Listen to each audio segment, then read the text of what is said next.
Imagine plunging into the ocean's depths. No oxygen tank, no desperate rush back to the surface. Instead, lungs pulling in water like air. The sea becomes your second home, limitless, alien, yet familiar. But what if this wasn't a dream? What if humanity could breathe underwater? This question is not just fantasy. It's a vision of an entirely different world. A species forever transformed. Tonight, we dive into that world. For as long as humans have existed, we have been prisoners of the atmosphere. Our lungs, fragile and demanding, tether us to the surface. And yet, across our history, there has always been a fascination with the sea. Ancient sailors feared its storms. Philosophers compared its depths to the mysteries of the soul. Entire civilizations lived and died at its shores. But despite our obsession, the ocean remains close to us. A hostile world where pressure crushes bones, darkness swallows light, and air does not exist. So, what if that barrier fell? What if evolution, technology, or even some unimaginable mutation granted us the ability to breathe beneath the waves? Let's imagine it. Let's step slowly into a parallel reality. Picture a child born today with lungs unlike ours. Inside their chest, biologicals of a fish, able to draw oxygen directly from water. With one breath, the world shifts forever. This is not entirely science fiction. Fish extract oxygen using delicate structures called gill filaments. Amphibians, like axolotls, balance between air and water. Even some human embryos in the womb rely on fluid-filled lungs before taking their first gasp of air. Biology in fragments already holds the key, but in this alternate world, we would master it. A new organ, a new system, a human redesigned. If we could breathe underwater, the boundaries of life would collapse. The oceans, covering more than 70% of our planet, would open not as frontiers of fear, but as realms of possibility. Entire societies could shift into aquatic existence. No longer bound to coastlines, humans might build submerged cities, glimmering domes on the sea, or floating communities drifting with the currents. Travel would transform. No need for submarines or scuba gear. Explorers could descend with their own lungs, walking along coral kingdoms as naturally as we walk across land. Food supply. Revolutionized. Oceans rich with fish, seaweed, and crustaceans would no longer require fleets of ships. We could harvest resources firsthand, sustaining billions. And yet, the gifts of this ability would carry shadows. Breathing underwater doesn't change the crushing weight of the deep sea. It doesn't grant immunity to cold, to predators, to storms. Humanity might expand into the ocean, but never without struggle. To understand the magnitude of this transformation, we must compare it to our reality. Today, the oceans remain largely unexplored. More than 80% of them remain unmapped, unseen, untouched. We have mapped the surface of Mars in more detail than the floors of our own seas. Why? Because we cannot stay. Even the best trained divers are limited. At around 60 meters, nitrogen begins to intoxicate the brain. At 100 meters, pressure risks permanent injury. At 300 meters, death is almost certain without advanced technology. Yet fish glide effortlessly at these depths. Whales dive thousands of meters. Nature has already mastered what we have only begun to attempt. If humans could breathe water, we would bypass our greatest limitation, oxygen. But we would not escape the other laws of physics. The ocean would still be a world of peril, a place demanding adaptation beyond lungs. So, let's walk through what happens. Step by step, the first generation of water breathers would be seen as miracles or monsters. Science would dissect them, governments would try to control them, and societies would struggle to accept them. But eventually, the ability would spread. Whether through genetic engineering, natural evolution, or deliberate human design, our species would change. Stage 1, the coastal shift. Families would settle at river mouths, lagoons, coral reefs. Fishing would no longer be an industry, it would be a way of life. Children would dive for food, swimming as easily as they once ran. Stage 2, ocean colonization. Submerged architecture would emerge, cities anchored to the sea, connected by tunnels and pressure-controlled chambers. Lights glowing beneath waves. Humanity creating a second civilization. Blue liquid and immense. Stage 3, geopolitical upheaval. Nations would no longer be defined only by land. Who owns the ocean? Today, international law treats much of it as a shared commons.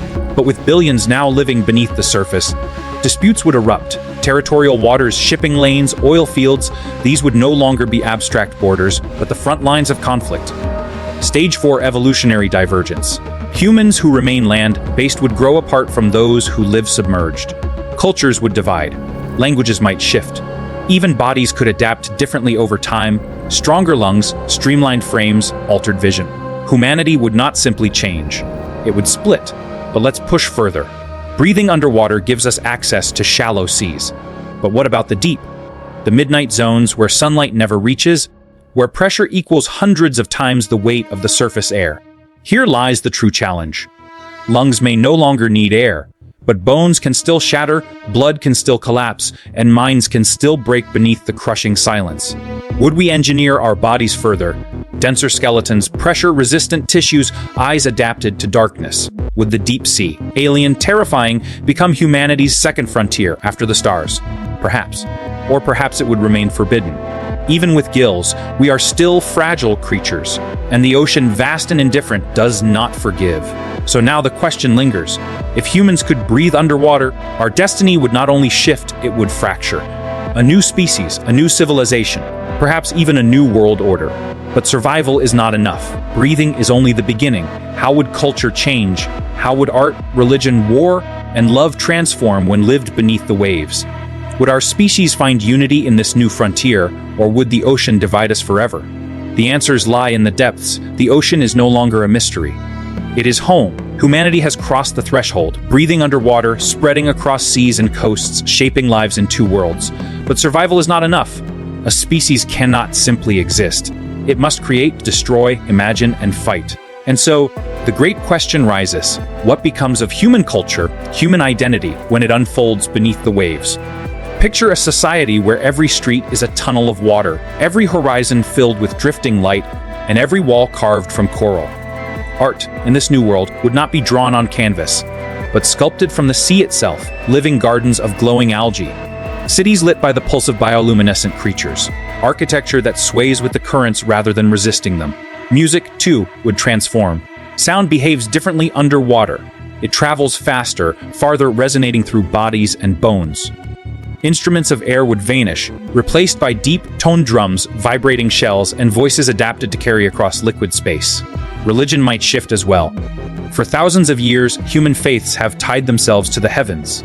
The sky, the sun, the stars. But under the sea, those lights vanish. Instead, faith might turn inward, to the mysterious depths, to gods of pressure, darkness, and tide, to myths of creatures unseen, dwelling in black oceans.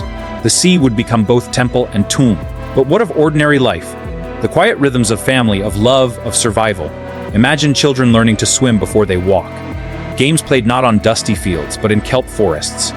Imagine lovers drifting side by side in quiet lagoons, their words carried through bubbles, their bonds tested by distance and silence. Food would be gathered daily, fish speared, seaweed harvested, shellfish collected from rocks. Farming, as we know it, might become secondary. Instead of wheat and rice, humanity would cultivate vast underwater gardens designed to feed millions. Yet dangers would be constant: predators. The sharks, the giant squids, the stinging jellyfish would not vanish simply because we could breathe. Humans would no longer be outsiders in the food chain. They would be prey as much as predator. Every dive would carry risk. Every hunt, every journey would demand vigilance. The sea is beautiful, but the sea kills without hesitation. With this new life comes power, and with power, conflict. Nations would not surrender their oceans quietly. The shallow seas would become the battlegrounds of the future. Submerged borders, invisible to the eye, would be guarded fiercely. Access to fisheries, to minerals, to deep sea oil fields. These would no longer be matters of economy, but of survival. The first underwater wars might not be fought with missiles or tanks, but with currents of strategy, sabotaging oxygen processing stations, collapsing undersea tunnels, controlling vital currents where food is abundant, and then the cultural split. Those who remain on land and those who live beneath the waves. Two worlds divided not only by geography, but by identity. Would they still call themselves one species? Or would they slowly drift apart? Land dwellers clinging to the sky, sea dwellers worshipping the depths. Over generations, even their bodies might diverge. Larger lungs, sharper vision in darkness, skin tones altered by sunless lives. Humanity would fracture, not into nations, but into habitats. But the deepest change would not be physical, it would be psychological. For millennia, humans have looked upward, to stars, to the sun, to the infinite expanse of the heavens. Our myths, our dreams, our ambitions, rooted in the sky. But underwater, the sky disappears. There is no horizon, no dawn. No sunset, only light filtering through waves and darkness waiting below. What would that do to the human mind? To live not in a world of sky and land, but in a world of depth and shadow. Would our imaginations grow darker?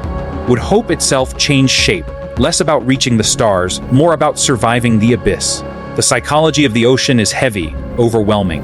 Divers speak of its silence, its pressure, its endlessness. A place where the mind confronts its own fragility.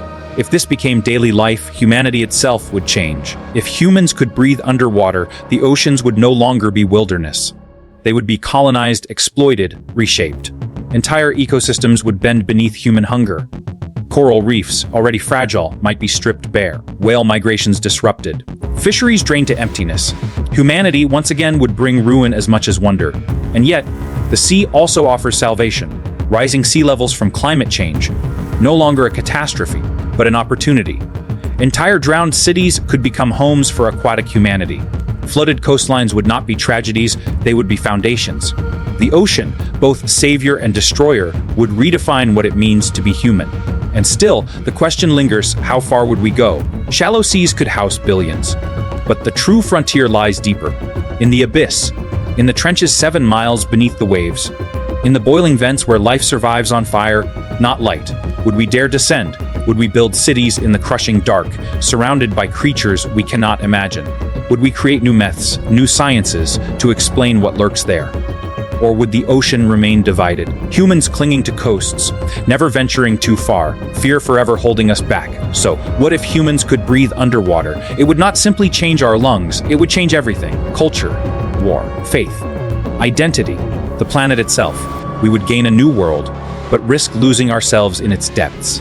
Perhaps the greatest question is not whether we could live beneath the sea, but whether we should. For the ocean is not empty. It is alive, ancient, indifferent. And once we enter it, we may never truly return to what we were. If humanity was born of the land and claimed the sea, where would we go next? Would the stars still call to us? Or would the deep ocean become our final destiny?